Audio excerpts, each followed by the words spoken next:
What is up, YouTube? That's here, bringing you guys an extra special video. We're talking about Pokemon Quest leaks and rumors today, and joining me as a bit of a co-caster on the mic is going to be Jelly-san. How's it going, my guy? It's going pretty good. How's it going with you?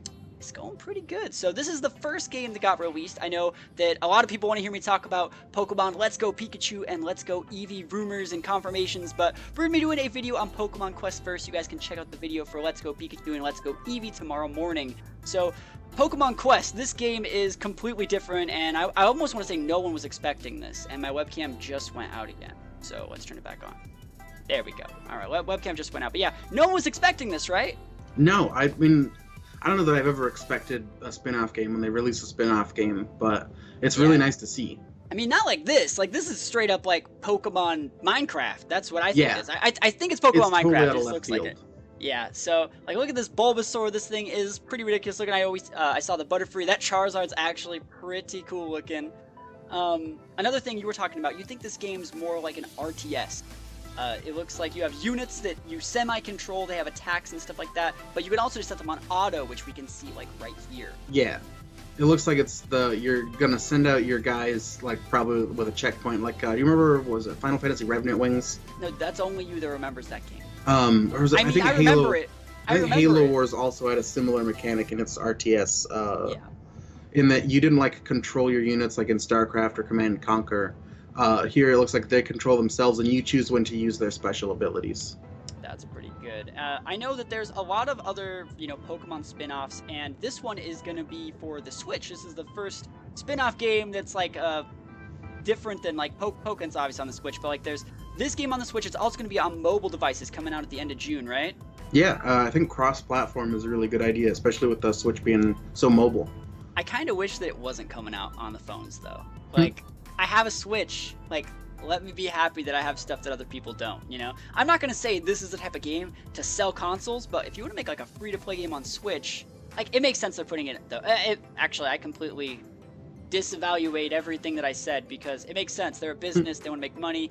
Of course, they gotta put this on the phones. We should be lucky that it's even on the Switch in the first place. Look, I want to play this when I'm sitting at the bus stop on the phone, and then I want to go home and I want to drop my Switch in a dock, and I want to play it on the giant TV. Play it on the TV. You're right. Yeah. That's a good thing. I'm gonna stream this game. You can't. Yeah, that's such good synergy. Yeah, you can't buy that. So yeah, this game looks to be pretty fun. We're gonna be talking about just all the stuff that was revealed and our thoughts on it. So we're gonna go to Cerebi. I'll be leaving a link to this in the description so you guys can check this out. And my webcam died again, dude.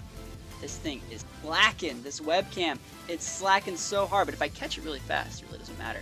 So anyways, we see a new spin-off game has been announced. This game is Pokemon Quest and is coming to Nintendo Switch and mobile. It's a free-to-start game, which means it's pretty much free to play, right? Yeah, there are already bundles where you can buy, like, extra item packs, like little upgrades and stuff. So it's kind of like a freemium game, but it's not as freemium as, like, where you buy, like, crystals to extend your time. Not like Pokemon Shuffle was. Okay. So, like, it's funny. It said, like, free to start. That almost makes me think, like, all right, it's free for, like, the first hour, but that's not what they mean. That's not what they mean. So no, yeah, it's like you go buy skins and upgrades. Yeah, it's completely free. You guys can pay money to make certain aspects of the game go a little bit faster, or maybe get cosmetic stuffs. But I totally think it's cool. I like that it's free. I'm gonna try it, and if I like it, who knows? I'll put some money in, and I'm an adult. All right, so we're starting with the Kanto Pokemon, or only Kanto Pokemon, and it's controlled with the Switch's touchscreen. Oh, it's a touchscreen game. Yeah, because it's gonna be on mobile. Yeah. Alright, you decide what characteristics your Pokemon are using. Items called Power Stones. That's probably what you're buying, right? Used to strengthen your team. It takes place on Tumble Cube Island. Yeah. Not a fan of that name. Where's that in Kanto? Wait, where's that in Kanto? That's not in Kanto. I just played through, like, the first 2 minutes of it, and it said that it's, like, an undiscovered island that might have a lot of loot, so... Everything's discovered in Kanto. And explore a team of 3 Pokemon to gather treasure and recruit more Pokemon. It is due out later today, which is going to be May 29th. It's actually out right now. You can download it for the Switch right now if you guys have them. I know I'm downloading it right now. And late June on mobile devices. So let's scroll down just a little bit. It contains several exploration packs as in-app purchases. So that's one thing you pay money for. Have you seen how much they cost yet? I think some of them are like $20, but I think one of them's like $5. I might buy that $5 one. It's like your typical mobile game in-app purchase.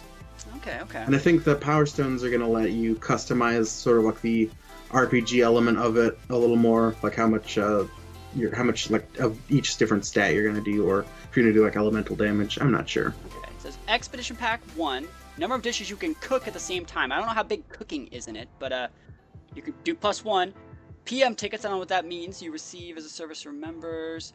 Maximum battery charges. I really don't know what any of those things are yet. That could be like, I don't know if you go on expeditions, but it could be the number of times you can go. That's typical of mobile games to sort of limit things like that, which is fine because generally a mobile game is also not something that you want to play for 8 hours at a time. Dude, I mean, I've played Puzzles and Dragons for quite some time. Let me tell you what. All right, so yeah, it looks like all that part's all stuff for like expeditions and in-app purchases. We're gonna scroll down and see a little bit more about the game. It says choose between Eevee, Pikachu, Charmander, Bulbasaur, Squirtle to befriend, and start at start Pokemon move towards enemies on their own and attack them. So you were completely right about that. Tap moved. You want Pokemon to use bottom screen. All right. Moves have a cooldown. Finishing an expedition gives you experience. You got to go on like quests and stuff. Makes sense. It's called Pokemon Quest. All right. Power Stones are important items you can give your Pokemon to make them stronger. Got to Eevee train those little guys. Power Charms. Oh, dude, I see. I caught the webcam going out again. I'm getting good at it. Power Charms. When you put a Power Stone in a socket on a Power Charm, it can raise Pokemon's HP or attack. So that's like Carboses and stuff like that. Yeah. Okay.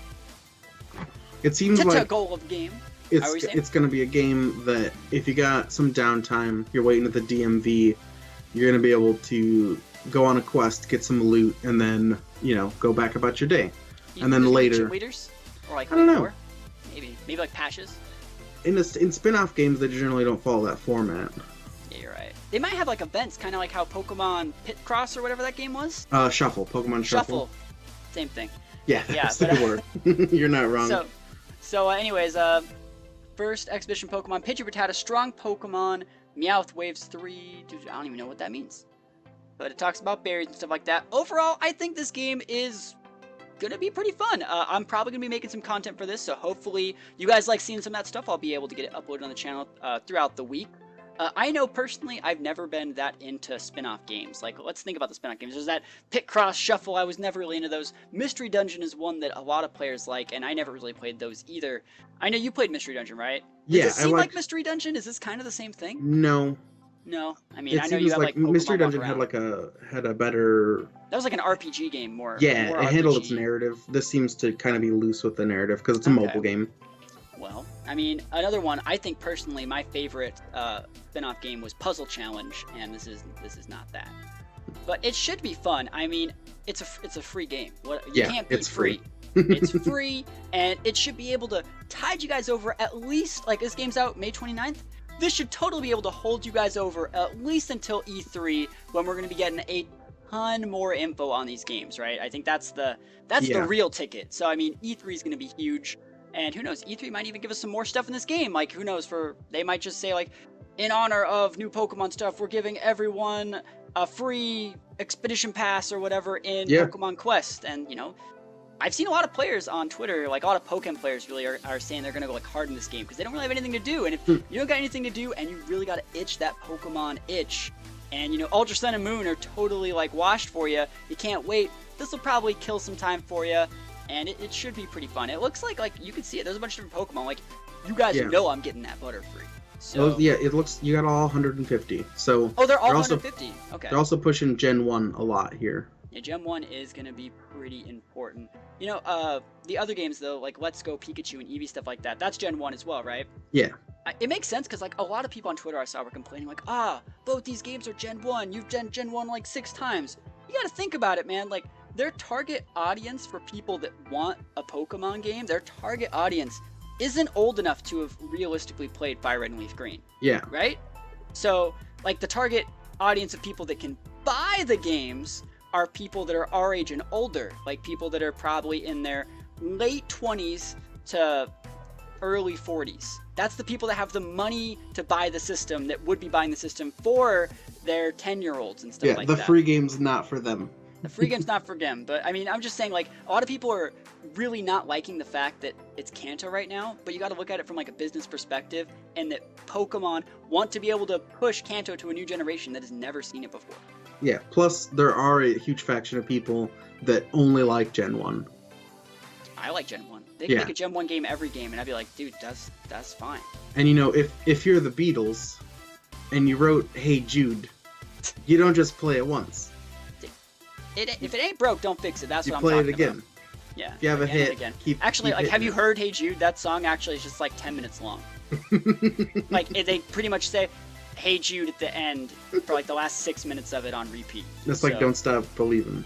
Don't stop. It's Hey just Jude. the end of the song that's. Don't stop making Kanto games. So that's pretty much all we got for this game. Are you guys excited about Pokemon Quest? Are you guys excited about it being in Kanto? I mean, I'm gonna play it. So if there's any way to do multiplayer in this game, we can also try and do that as a channel. But I can't wait to evolve some stuff. I don't really know how evolution works yet. Neither do I. I'm excited to find out. It's probably a stone. It's probably a stone. It's probably actually like an in-app purchase. But yeah, let me know what you guys think about this game in the comments below. Are you guys excited to play it? Are you guys gonna play it on Switch? Are you guys gonna wait for mobile? Let me know in the comments below, and we will see you guys next time. Peace out.